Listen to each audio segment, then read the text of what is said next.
혹시 이곳이 잘못된 장소가 아닐까? 누구라도 그렇게 생각했을지도 모른다. 서울 강남의 중심, 고급 레스토랑 라 미엘 알라미엘은 재계 인사들과 유명 인플루언서들이 자주 찾는 명소로 이름나 있다. 크리스털 샹들리에 아래로 은은한 재즈가 흐르고 고급 양복과 드레스가 어우러진 공간 속에 한 명의 노년 여성이 조용히 들어섰다. 그녀의 이름은 김순희. 은색빛이 바랜 낡은 코트를 걸치고 굽이 다른 가죽 구두를 신은 채 손에는 오래된 청가방을 들고 있었다.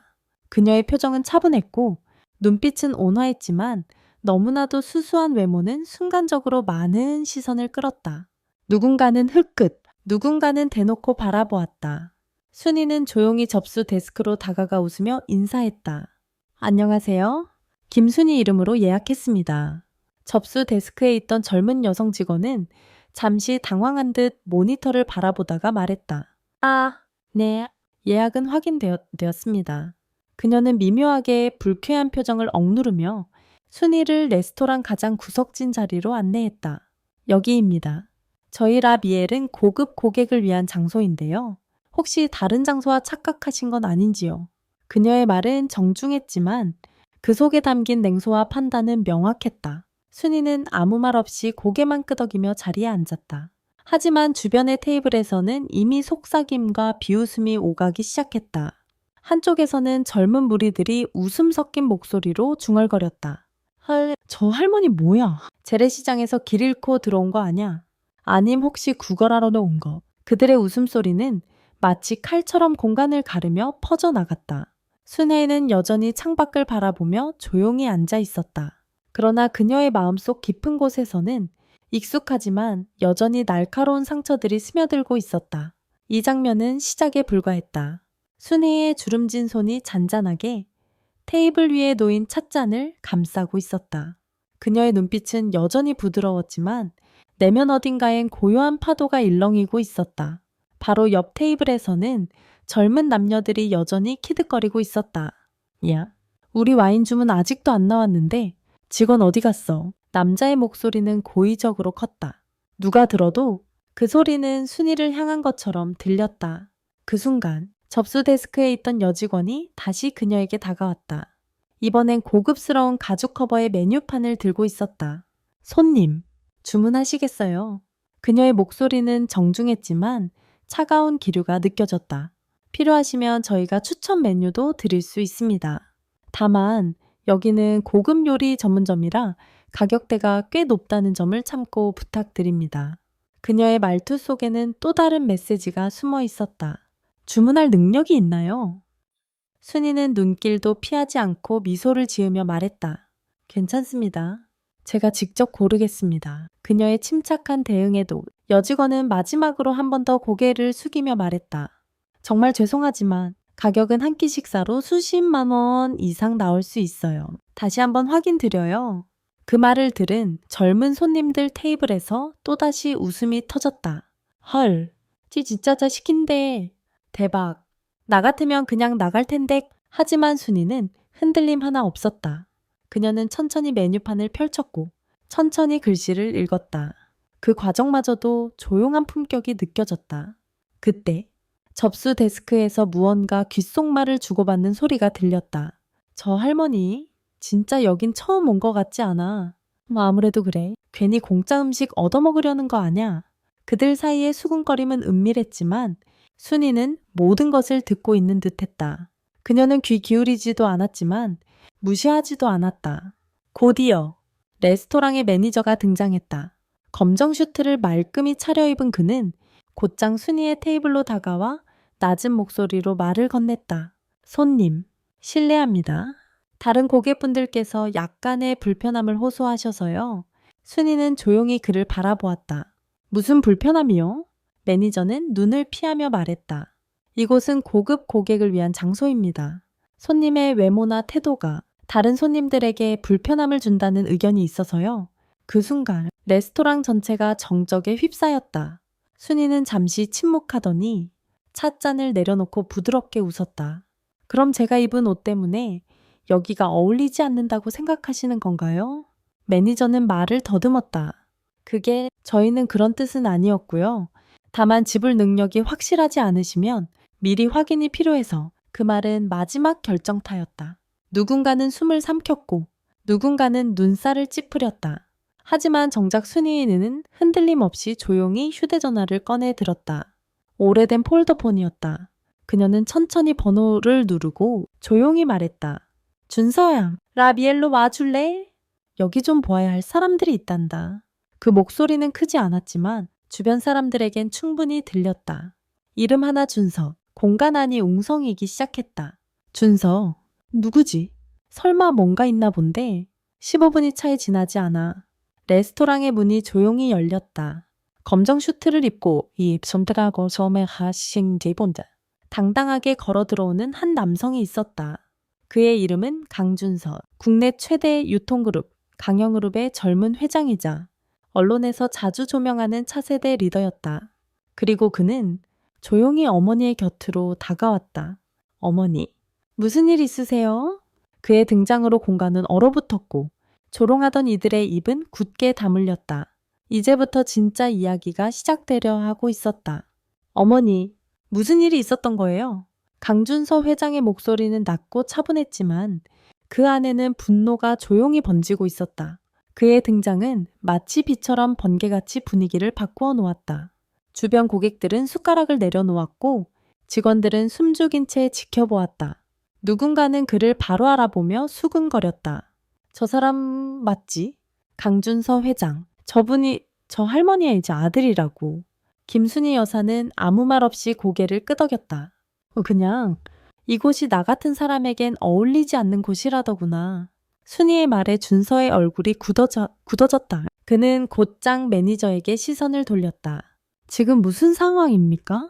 매니저는 식은땀을 흘리며 황급히 고개를 숙였다. 죄송합니다. 저희가 손님의 신원을 몰라서 그만. 신원이 중요한 겁니까? 외모가 평가 기준입니까? 준서의 목소리는 조용했지만 단호했다. 제 어머니가 여기 계셨다는 이유만으로 당신들과 몇몇 손님들은 조롱하고 무시했다는 거군요. 네, 그게 매니저는 말끝을 흐렸다. 그 순간 옆 테이블의 젊은 손님 중 한 명이 급히 손을 들며 말했다. 저희는 그저 장난이었어요. 그렇게 심각하게 받아들이실 줄은. 그러나 준서는 고개를 저으며 그를 뚫어지게 바라보았다. 장난이라도 해도 되는 게 있고 안 되는 게 있죠. 누군가를 외모로 판단하고 조롱하는 게 장난이라고요? 당신들 부모님이 그 자리에 계셨다면 똑같이 말할 수 있었습니까? 그의 말에 청년들은 고개를 떨구었다. 말문이 막혀 더 이상 어떤 항변도 할 수 없었다. 그리고 그 순간 접수 데스크에 있던 젊은 여직원이 조심스럽게 다가왔다. 회장님, 정말 죄송합니다. 저희는 그저 만약 저분이 제 어머니가 아니었다면 그래도 똑같이 행동했을 겁니까? 그녀는 아무 대답도 하지 못했다. 준서의 눈빛은 엄격했고 감정이 섞여 있었지만 냉정했다. 품격은 복장에 있지 않습니다. 진짜 품격은 누군가가 약자처럼 보일 때 그를 어떻게 대하느냐에 달려 있는 겁니다. 식당 안은 완전히 조용해졌다. 이제 아무도 말을 하지 못했다.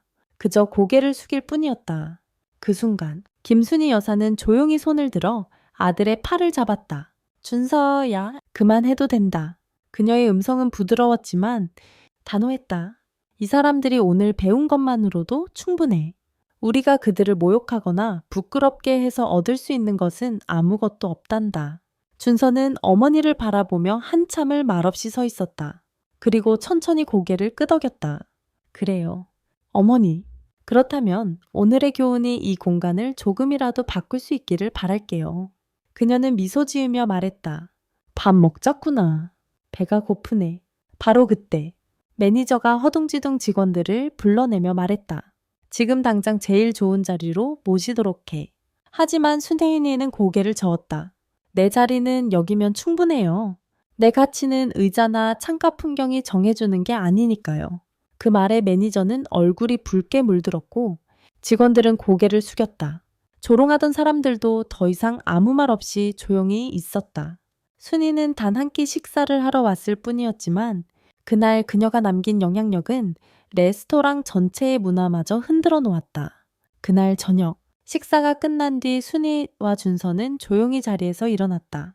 그녀는 천천히 주변을 둘러보며 말했다. 오늘 난 단지 식사를 하러 온 게 아니야. 이곳에 있는 모두가 한 가지는 기억해줬으면 해. 사람들의 시선이 다시 그녀에게 집중됐다. 사람은 그 겉모습이나 입고 있는 옷, 혹은 재산으로 평가되어선 안 돼. 아니시엠 단호 속속 뭐해 뭐 진짜 가치는 그 사람이 어떤 마음을 가지고 있는가, 어떻게 타인을 대하는가에 있어요. 그 말은 무겁지도 가볍지도 않은 어조로 전해졌지만 공간 전체의 공기를 바꾸었다. 젊은 손님들은 고개를 떨구었고 몇몇은 눈시울을 붉혔다. 직원들은 서로 눈빛을 주고받으며 조용히 고개를 끄덕였다. 순혜가 문을 나서자 준서는 어머니를 따라 나가며 조용히 말했다. 엄마, 오늘 너무 멋졌어요. 올라오죠. 멋진 건 아니야. 그저 내가 평생 지켜온 방식일 뿐이지. 순이는 평소처럼 담담히 대답했다. 그들이 레스토랑을 떠난 뒤 라미엘 내부는 침묵 속에 갇혔다. 관리자인 박 실장은 자리로 돌아가며 깊은 숨을 내쉬었다. 그는 여전히 손에서 땀이 멈추지 않고 있었다. 이튿날 아침, 준서는 자신의 SNS 계정에 한 장의 사진과 함께 긴 글을 올렸다. 사진 속에는 자신과 어머니가 레스토랑을 나서며 나눈 짧은 눈맞춤이 담겨 있었다. 어제 어머니와 함께했던 짧은 저녁 식사에서 많은 걸 배웠습니다. 외모로 사람을 판단하는 사회, 그것이 얼마나 차별적인지, 얼마나 위선적인지를요. 나의 어머니는 낡은 코트를 입고 있었지만 그녀의 마음과 존엄은 누구보다 고귀했습니다. 그녀는 오늘 레스토랑에 품격을 남기고 나왔고 나는 그런 어머니를 존경합니다. 그의 글은 수많은 사람들에게 공유되었고 수십만 명이 댓글을 남겼다. 저도 어머니께 더 따뜻하게 대해야겠네요. 강 회장님의 말씀에 깊이 공감합니다. 사람은 마음으로 평가받아야죠. 저런 부모님 밑에서 자란 분이라면 회장님이 된 것도 이해가 가네요. 그날 이후 라미엘은 내부적으로 큰 변화를 겪었다. 박 실장은 전 직원 회의를 소집해 말했다. 우린 잘못했습니다. 외모나 배경으로 손님을 판단해서는 안 됩니다. 누구든 이 문을 열고 들어오는 순간 우리는 그들을 평등하게 대해야 합니다. 며칠 뒤 김순희 여사 앞으로 한 통의 손편지가 도착했다. 박 실장이 직접 보낸 것이었다. 김순희 여사님께 저희가 여사님께 드린 상처와 무례함에 대해 진심으로 사죄드립니다. 여사님께서 보여주신 침착함과 인격은 우리에게 큰 가르침이 되었습니다. 이제 우리는 바뀌고자 합니다. 다시는 그런 일이 반복되지 않도록 직원 교육을 철저히 진행할 예정입니다. 여사님께 이 편지가 작은 위안이 되길 바랍니다. 순이는 편지를 곱게 접어 천천히 책상 서랍 속에 넣었다. 그리고 조용히 중얼거렸다. 그들이 진심으로 느꼈다면 그걸로 충분해. 그녀의 미소는 조용했지만 강했다. 오늘도 그녀는 단정한 옷을 입고 낡은 가방을 메고 천천히 삶을 살아간다. 하지만 그녀는 더 이상 그저 수수한 할머니가 아니다. 그녀는 존엄함의 상징이 되었고 따뜻한 품격의 대명사로 사람들의 마음속에 남았다. 며칠 후 서울 전역의 다양한 언론사들이 한 가지 소식을 앞다투어 다뤘다. 강준서 회장, 어머니를 둘러싼 레스토랑 차별 사건 공개, 진정한 품격은 무엇인가? 김순희 여사, 제이 디케네라이즈, 주민 여사, 대한민국의 존엄의 얼굴이 되다. 우리는 무엇으로 사람을 판단하고 있는가? 한 어머니가 일으킨 조용한 혁명, 인터뷰 요청이 빗발쳤고 방송 출연 제안도 이어졌지만 김순희 여사는 모두 정중히 거절했다. 그녀는 늘 그랬듯이 서울 북부의 작은 주택에서 꽃에 물을 주고 동네 아이들에게 떡을 나눠주는 평범한 일상을 이어가고 있었다. 엄마, 정말 괜찮아요. 요즘 엄청 유명해지셨어요. 강준서는 어느 날 조심스레 묻는다. 순이는 쑥스러운 듯 웃으며 말했다. 내가 뭐 유명해질 일이 있니? 나는 그냥 내 방식대로 살았을 뿐이야. 사람답게 살고 사람을 사람으로 대하라고 가르친 것뿐이야. 그게 그리 대단한 일이니? 준서는 그 말에 더 이상 말을 잇지 못했다. 그녀는 단순히 한 끼 식사를 했을 뿐이었지만 그녀의 행동은 사회 전반에 경종을 울리는 계기가 되었다. 라미엘 레스토랑은 홈페이지에 사과문을 올렸고 내부 교육 과정을 전면 개편했다. 그들은 이제 모든 직원을 대상으로 인간 존중과 서비스 윤리라는 제목의 프로그램을 필수로 이수하게 했다. 뿐만 아니라 김순희 여사의 이야기는 전국 여러 기업의 워크숍, 학교 강연, 교회 설교와 시민 강좌에서 사례로 인용되었다. 사람들은 이 평범한 어머니가 보여준 존엄성과 침착함, 그리고 아들의 따뜻한 효심을 대한민국이 본받아야 할 삶의 방식이라고 칭송했다. 그녀는 인터뷰를 거절했지만 어떤 매체와도 하지 않은 말들을 작은 일기장에 조용히 적어두었다. 오늘은 배추가 참 잘 자랐다. 지나가는 아주머니가 웃으며 인사해줬다. 누군가 나를 존경한다고 했지만 사실 나는 그저 사람을 존중했을 뿐이다. 이 세상은 너무 바빠서 진짜 사람을 보지 못한다. 때로는 가난이, 주름이, 낡은 옷이 사람을 가리는 안개처럼 느껴진다. 하지만 그 안개 속에도 꽃은 피고 사람의 향기는 남는다. 그녀의 하루는 변함없었지만 세상의 눈은 달라졌다.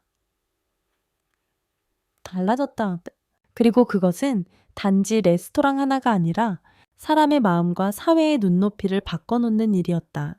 그녀의 조용한 혁명은 그렇게 계속되고 있었다. 몇 달이 지난 어느 봄날, 서울 성북구의 작은 도서관에서는 조용한 움직임이 있었다.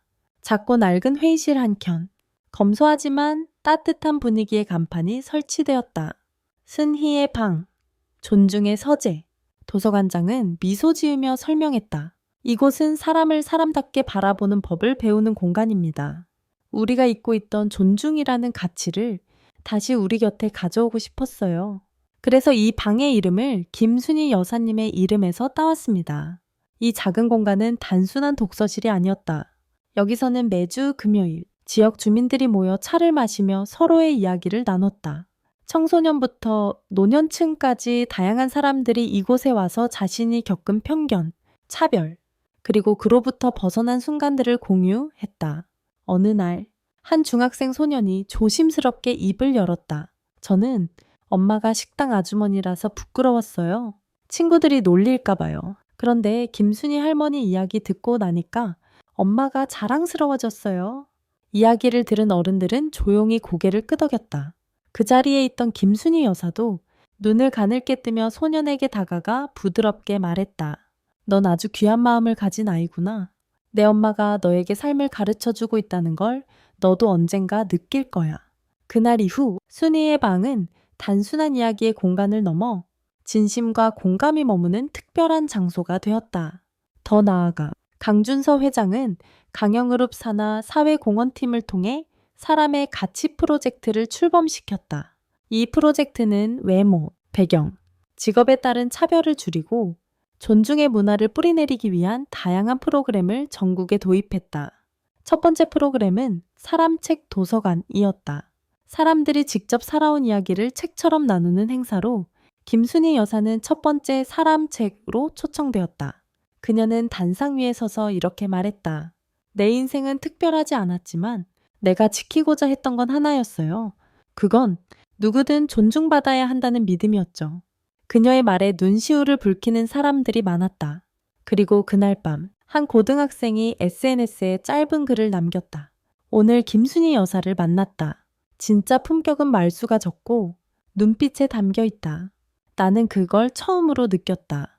그렇게 김순희 여사의 삶은 조용히 하지만 넓게 퍼져나갔다.